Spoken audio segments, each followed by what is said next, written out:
अस्सलाम वालेकुम friends, welcome back to Top Smarties drama serial Khushnaseebi. इस वक्त हुमायूं तो बेहद परेशान है और उसकी परेशानी की वजह गुल है। गुल टाइम ब टाइम उसे अपने घर बुला लेती है और अजीब अजीब बातें करना शुरू कर देती है।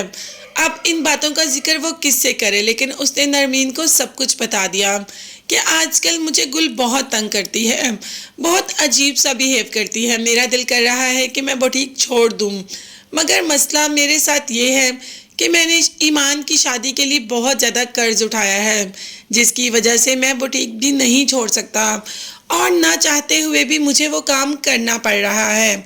अब मामी भी ये सारी बातें सुन रही होती है। मामी को तो पता ही नहीं होता कि ईमान की शादी हुमायूं ने की है, ना कि सिराज साहब ने। तो बस मामी भी कितनी देर चुप रह सकती है।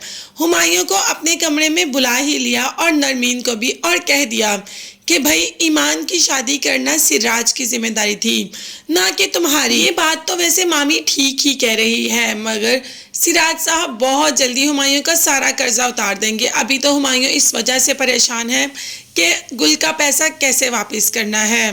खैर, हुमायूं ने मामी को तो समझा दिया कि ईमान मेरी भी बहन है, अगर मैंने उसकी शादी में थोड़ा सा पैसा दे दिया तो कोई हर्ज की बात नहीं। खैर, मामी तो चुप कर जाती है, मगर नरमीन ये बात काफ़ी दिल पर ले लेती है और हुमायूं से कहती है कि मेरा दिल कर रहा है मैं यहाँ से बहुत दूर चली जाऊँ, कभी तुम लोगों को नज़र भी ना आऊँ। और अगर हुमायूं को नरमीन ही नज़र नहीं आएगी तो हुमायूं के अपने जीने का मकसद तो ख़त्म ही हो जाएगा। इसीलिए नरमीन को तो हुमायूं मना ही लेता है।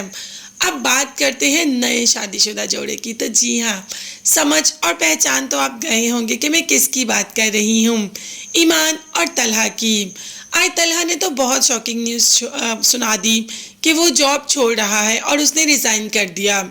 ईमान ने कहा कि तलहा, आपकी इतनी अच्छी जॉब है, आपने क्यों रिज़ाइन किया? जिस पर तलहा ने कहा कि मैंने अपनी जॉब से रिज़ाइन नहीं किया, मैंने तुम्हारी जॉब से रिज़ाइन करवाया, तुम्हारी तरफ से रिज़ाइन लेटर दिया और मैं तुम्हारा बॉस हूँ तो मैंने वो लेटर अप्रूव भी कर दिया। ईमान, जिसने कि जॉब को लेकर इतने बड़े बड़े ख्वाब देखे थे, वो नौकरी करना चाहती थी, आगे बढ़ना चाहती थी, मगर तलहा ने उससे पूछे बगैर उसके सारे ख्वाब चकनाचूर करके रख दिए। तलहा ने तो एक दफ़ा उससे पूछना भी गवारा नहीं समझा। तीनों बहनों की ज़िंदगियों में मुश्किलें आ ही रही हैं, मगर हर एक की मुश्किल दूसरी से अलग और अपनी नौयत की है।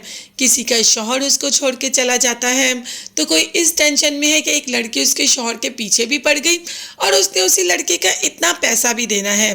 बात करें अगर तीसरी की, तो वो इस वजह से परेशान है कि उसका शौहर उसे आगे बढ़ने ही नहीं दे रहा।